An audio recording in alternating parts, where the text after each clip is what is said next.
And a very good afternoon, everyone. Welcome to Issues and Attitudes. My name is Jeff Owens, director of WEIU. My co-host is Casey Berry. Hello, everyone. Hello. Today, we are, of course, on WEIU Radio, Your 13 TV, as well as WEIU TV. Our special guest, State Senator Mr. Dale Ryder. Dale. Jeff, how are you? We are good. Guest, anyway. Yeah. Casey, how are you? I'm fantastic. Good. For a Monday, we're great.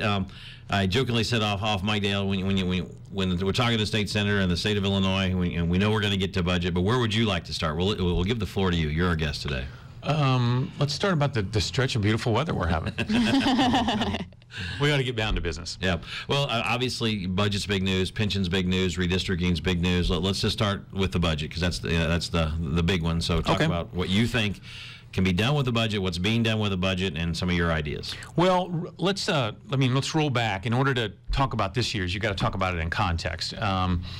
Illinois is on a decade-long, or went on a almost decade-long binge of spending more money than the taxpayers could afford to send to Springfield, resulting in deficits and then the yearly adding on of the backlog of bills, which now exceeds $10 billion. A year ago, January, the state's leaders, Governor Quinn and the General Assembly's Democrats said, we need to solve this problem with a tax increase, and passed with their own votes what equates to a 67% increase in individual rates and a 46% increase in corporate rates. Now, for a state that talks a lot about a poor economy, and we are 46th or 47th in the country in terms of job growth in the last decade, you wouldn't think that a tax increase, much less the size of that tax increase, would be what you want to do. But this is the remedy that was offered up, along with promises that the money would be used to pay down bills and make sure the budget was balanced when the tax increase sunsets at the end of calendar year 2014. Well, in the two budgets that have been adopted since then, state spending's gone up, and that's the wrong direction. People like to talk about cutting spending. It's a lot harder to do, and I recognize that. As someone who represents Eastern Illinois University and a number of public institutions, it's not easy to come home and say, with all due respect, I'm for you getting less, but we have to do that in order to pay our bills without borrowing, and we can't borrow anymore, and let that tax increase sunset at the end of 2014. That's not the path we're on. We're spending more money than that, and what it leads to, I'm afraid, is the conclusion by the state's leaders at the end of 2014. They're going to say, well, we'd love to let the tax increase sunset, but gee whiz, we haven't paid our bills yet, and look at all this money we're spending, and if we lose the money from the tax increase, we'll be in deficit again, so let's just make it permanent. That's not the way to create jobs. That's not the way to lure back from Indiana all that economic commerce that we've lost, particularly over the last decade. So we're still working to spend less, but that's not the direction we're in yet right now. So what do you think, from Dale Ryder's point of view, can be done to maybe get that to where you think it should be and where most people in the state of Illinois think it should be? Well, I mean, we talk about two different approaches. One is the across-the-board approach that State Senator Bill Brady, who was a Republican candidate for governor a couple years ago, talked about starting with a 10% across-the-board cut in appropriations and just see what that looks like. And I think that's the right thing to do. That may not be where you want to wind up, but looking at how you manage that I think is the right thing to do. Now, we took a big step this year in terms of the Medicaid problem. Medicaid has been a focus of my public policy work for the last several years. Medicaid is the largest single item in our state's budget. It consumes about 1/3 of all the money that we spend. Public education is a distant second in terms of that. So that program has grown over the last decade at about 8% a year, which is more than twice the rate of any other area in the budget. So clearly we need to get that under control. A Medicaid reform bill was passed this year that has the potential to bring that program's growth under control.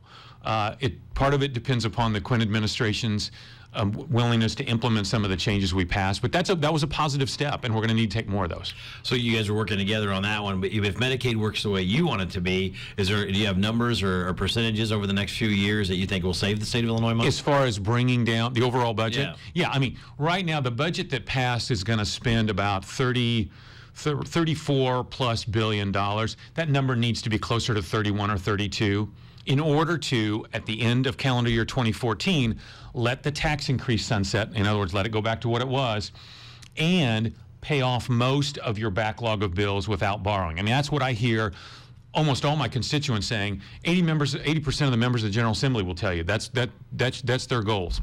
Pay the bills without borrowing, have a balanced budget, and let the tax increase sunset. In order to do that, you got to start spending less, and you got to start spending less right away. Okay. You said something earlier about that the state can't borrow money. Is that a statement, or is that a fact that you really just don't want to? Talk about that. You don't want to, because at some point, such a large percentage of the money you spend is nothing but debt service. It's nothing but paying people back who you borrowed money. That doesn't build any roads or build any schools. It doesn't educate a child. It doesn't fund a university. That's just paying back debt. And our debt service has become, we owe more money now than we ever have in the history of this state. And it seems to me that part of getting your fiscal house in order, whether you're an individual or a small business or a university, that is to inflict a little, I don't use the word inflict, a little fiscal discipline. That's what some people say it feels like, yeah. And pay those bills out of the yearly revenues that you get. I know a couple of years ago you were concerned about that there was going to be a big balloon payment due at some point where the state had to pay it. What's the status of that, and is that still out there? Well, that was a borrowing plan that was out there, and fortunately we killed that plan, because what would have happened is that plan we'd have paid interest only for a handful of years, and then would have had this huge principal payment, which I'll guarantee at the time the state would not have been able to afford. Okay, interesting. The other thing I know Casey want to talk about too, but I'll jump in there, is the pension. Right now, pension reform and all the pension talk. I mean, it seems like every day you get 25 emails from different Politico groups or whatever you want to call it, talking about which way the state should go in pension reform. Right. What I've been saying for years is the way to secure the pension system is to make the payment into the pension system. I mean, it's just like a mortgage. If you don't do it, at some point you're going to get in real trouble. Well, 3 times in the 2000s, the pension payments were dodged. Rod Blagojevich, excuse me, I've forgotten how to pronounce his name, which is really not all that bad, did it in 2004, and then the General Assembly's Democrats did it again in 2006 and 2007. Altogether, those raids cost the pension systems probably around $4 billion. Now, the problem is those funds have so much money in them. When you take, and $4 billion is so much money, when you don't invest $4 billion, you lose a ton of interest income, investment income in the out years. And our payments are higher today because those pensions were rated back then. Now, there's been a long tradition of underfunding in the state in the 70s, particularly in the 70s and the 80s. The pension reform plans out there have 2 problems in my view. One, the message they send to the people who have worked in the system is, okay, I know that you've worked for 25 years, and I know that you've paid what you were told you had to pay in order to have a pension, but we're pretty much just going to ignore that because we didn't make our payments. And 2, even if you were willing to take that step and say, okay, we're going to take a little bit from you, you would think that on the other side, the state's leaders would put something in the law that would require the state to make their payments too, right? Yes. There's nothing in these bills to do that. So there's 2 problems. One, and there's a constitutional issue as well. So there have been 2 pension reduction bills passed. One bill for 2 systems: state employees, which obviously would include a lot of people here at Eastern, and members of the General Assembly, of which there's 1 here. So but the state manages 5 systems. The biggest by far of which is the teacher retirement system. In fact, that's about half of all the money that's involved in this. So right now that issue is unresolved. There are still negotiations going on in Springfield over it, but it's a very difficult issue to address. But I think the first way to address it is to make people confident, the taxpayers and the people who are in the systems, that the state's going to make its payments. It's going to make its payments every single year without exception. The other part I was reading about this morning even was also inside the pension reform is something, the COLA, the cost of living increase, that if you've paid into the pension, you still get the 3% pay in, and that's also becoming an issue, correct? Well, the bill that passed the Senate in the last week of session that had to do with state employees and members of the General Assembly said that you can keep your current COLA, but then you lose access to any retiree health care, which is a pretty big hammer. or you take a reduced COLA. And that is, there's a lot of savings in reducing the cost of living adjustment. And I'm willing to have a conversation with anyone about what we ought to do to make the system more stable. But again, that conversation's got to start with government doing its job. Means paying the pension payments like you're supposed to year after year. Okay. Let's talk about overall now. When you look, and you and your colleagues, you know, on your side and against your side, when you look at the governor's budget, talk about what you think is the good, the bad, the ugly, and where we go from here. I liked the governor's, when he gave his budget address in February, one of the things that I thought was really good was the governor said, I'm going to spend X amount of money on Medicaid and no more. So the General Assembly needs to put together a reform plan that will live within those means. And that's what happened. I didn't agree with everything in the reform plan, but it was more good than bad. And so I thought that was good. The governor proposed closing several public facilities, some youth centers, a couple, 3 prisons, and some other facilities like that, which anytime you suggest that, it creates an uproar in that community. Understandably so, yes. Because most of these places are in relatively small communities where the jobs that are offered at that prison or wherever are a big piece of the economic engine in that municipality. I give the governor credit for having the courage to stand up and say, we need to close these facilities. Now, in the end, we'll see if any of them get closed. If he's got the courage to actually follow through with it and actually save the money. I'm not sure that he'll do that. So there were pieces, I mean, and that's true for every governor that I've served with, from Edgar all the way through. There's always pieces you like in it, and there's pieces you're not so hot on. But I think overall, the high-end number, the number that we're spending overall, that aggregate number, needs to come down in order for us to really get on stable footing. Case? I was just going to say, I've read pretty much everywhere, I've heard everywhere, different places, the idea of, oh, we'll charge a little extra here, we'll raise stuff a little here, and then we'll cut a little here. And overall, in the big picture, in the grand scheme of things, what does it do to do a little here, a little there, a little here, a little there? What's the overall picture? That's a great question, because, I mean, hearkening back to the tax increase that passed a year ago, January, one of the things that myself and a number of my colleagues have been saying is, what, is $7 billion not enough? I mean, come on, if that's not enough to fix the problem, then charging an entrance fee into state parks or levying an extra tax on strip clubs that serve alcohol, I'm not kidding, that's one of the things that passed. Raising taxes on oil producers, which will result at some point in gas prices going up even further. And doing these things like you're talking about, I think there were, oh my goodness, there were probably close to 15 new tax and fee increases put on the table by the state's leaders this year, and a handful of them are going to become law, like the ones I mentioned.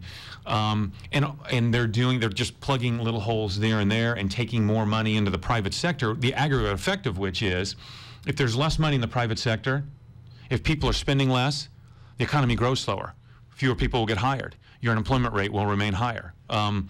Last year, only 4 states in this country, so in 2011, only 4 states in this country saw their unemployment rate go up. Illinois was one of those 4. Illinois went up higher than anyone else's. It went up almost a full point, to almost 10%. That was a direct result of the tax increase that had passed and became effective at the start of last year, because you took money out of people's pockets, they spent less, the economy slowed down, and fewer jobs were created. We need to get off that cycle.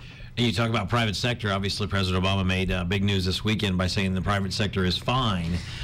Your thoughts on, should he have taken that statement back, or how did he mean it? Because fine is one of those relative words when you think about it. And I'm not defending or going on Obama's side, but when I say something's fine, that doesn't mean it's great or super. It's fine. So, right. Did the Republicans jump on that because it's election year? What are your thoughts, Dale? Well, I think that he would have been jumped on that regardless if it was an election year or not. And I think the president has tried to take it back. Now, listen, I stick my foot in my mouth as often as any elected official.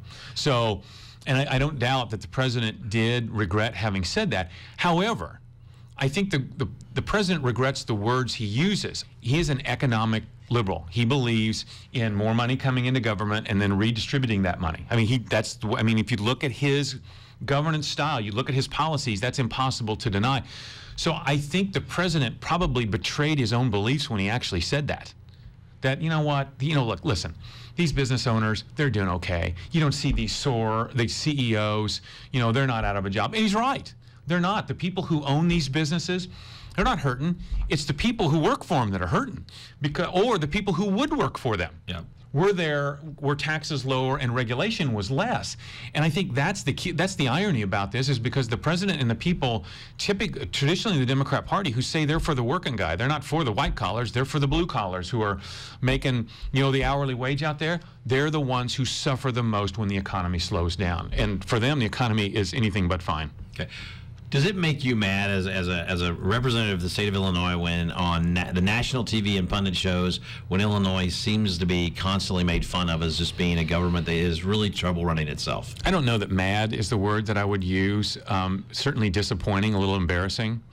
I would think that whether it was Governor Quinn or his predecessor, I would get really tired of hearing that. But yeah, it's bothersome, and I think what's bothersome mostly to my constituents is it's still going on. And things have improved a little, because I think that public pressure has driven the state's leaders into just being a little bit more responsible than they were 4 or 5 years ago. But that's taken an enormous measure of public pressure. It also took an election. In the November 2010 elections, Republicans picked up seats in both the state Senate and the state House, and that was a direct result of the way the Democrats have been running the state. I haven't found anyone who would disagree with that. What's going to happen in 2012? Well, we don't know, but that's another chance for voters to send a message, hey, we're for less government, we're for less spending, we're for less taxes and an economy that grows more, and we'll see if they send that message. Speaking of that, redistricting has also been in the news, and you're talking off mic. It's kind of it's very difficult to keep track of. But talk about where we stand with all the redistricting, the rules, and I guess where you will actually serve here as time goes on. Let's talk about the process. Every 10 years, Illinois, like every other state, has to redraw its legislative boundaries because the Constitution mandates that you have an equal number of people in each legislative district. So Illinois undertakes that process in the first year after the census. So the census is in 2010. In 2011, the General Assembly redrew the boundaries that are now set. And in 2012, everybody who wants to run for the General Assembly, so all 177 seats, 59 in the Senate, 118 in the House, are up for election in both the primary and then obviously the fall in November. So that's where we're at. This election, everyone is running on new maps. Now, for me, the Senate district that I represent currently has all or parts of 12 counties in it. It stretches from, I have all of Piatt County and Mahomet area up in north part of Champaign, all the way down, runs along the Illinois-Indiana border, and ends in Mount Carmel, down in Wabash County, about 160 miles north to south. It's about 70 miles east to west, and so it's kind of a tall, skinny thing. The new district is actually rounder, but it moves me farther south. So now the district I'm running in, Coles County, is the north end of it, and it stretches all the way down to White County, which is, now that's Southern Illinois, and it's about almost a 2.5 hour drive one way from now. So even though my district, in terms of, if you measured it north to south, the district that I'm running in is not as long as the district I represent, but because my home county where I live is at the north end, the drive times will be longer. But that's okay. Considering that this is a partisan process, considering the other team drew it, I'm not complaining. I've spent a lot of time down in areas like Sisney in Wayne County and other areas, and the people there are a lot like the people that I represent now. They're good, honest, decent people who are trying to care for their families and make a living and play by the rules. And so I'm really happy with what I've got. What about your contacts that you've made? Did you feel weird about that? That you're going to leave the compacts, your contacts maybe in the area? How's that? There have been already, and there will be more. A handful of kind of teary-eyed goodbyes almost to people who you've worked really closely with in some of these communities, in the counties that I'll be losing, in the municipalities I'll be losing.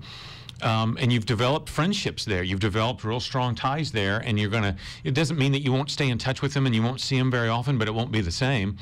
But then you move on, and everybody's life, you turn a page, you go to a next chapter, and there's something that begins anew. And that's no different in this process. So I'm excited by the opportunity. I've already developed some good relationships in the new areas. I'm looking forward to continuing them. There you go. Now, you were talking about also off mic about that, how it works when they redistrict that, about the 4, 4, and 2 with the year. So explain that maybe to the listeners and viewers. Okay, this you're a little deep into the weeds here.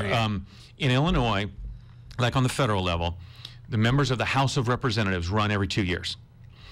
Now, on the federal level, the U.S. senators have terms of 6 years.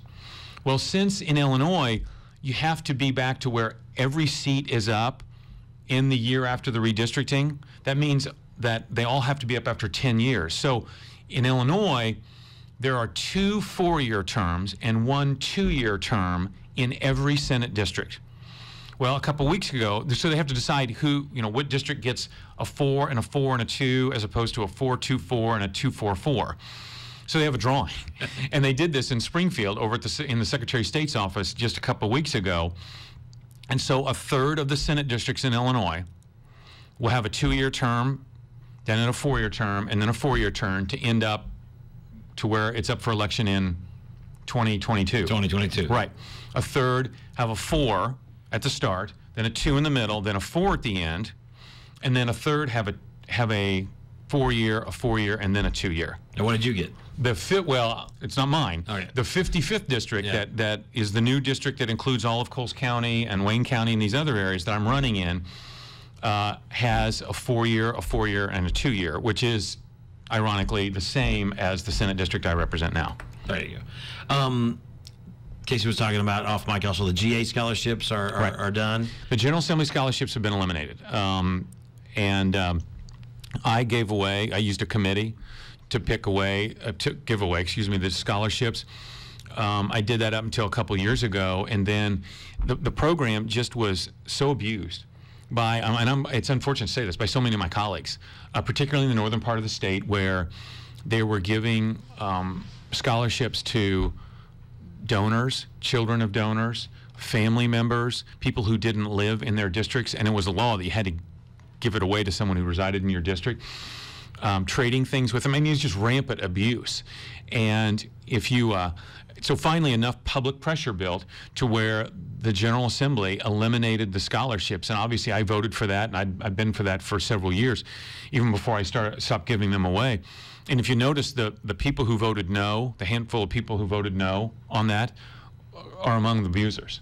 They just had a different view that the scholarships were somehow private property of theirs, and I just think that that's the wrong way to look at it. How much money does that actually? Excuse me. How much money does that actually save the state? Well, it depends upon because it's an unfunded mandate to the universities. That's true. Yeah. So when a member of the General Assembly gives away a scholarship, a 4-year scholarship to Eastern Illinois University, Eastern just gets the pleasure of eating that cost. So the value depends upon where these kids are going to school at. I see. Speaking of Eastern Illinois University, you said earlier, when obviously President Perry goes to Springfield and asks for more money, and you being an Eastern alum, I mean, is that a difficult situation to be in, knowing that you have to kind of budget the state, or No, not at all. I mean, obviously, my heart's here. Obviously, it's a special place for me since I graduated from here. I have worked well with all of the presidents who have served Eastern since I've been in the General Assembly. You go back to Carol Searles and David Jorns and Lou Hinken and now Bill Perry. And I've had a good relationship with all of them because I've been honest with them and said, I represent Eastern, but Eastern is in the bigger picture, and I have to look at the bigger picture as well. And I mean, I've been an advocate for reducing state spending. Well, I can't be an advocate for reducing state spending everywhere but giving Eastern a 4% increase. And it doesn't work that way. I won't get very far with my colleagues that way. Well, we'd like you more. Well, maybe that's true, but I wouldn't be around very long.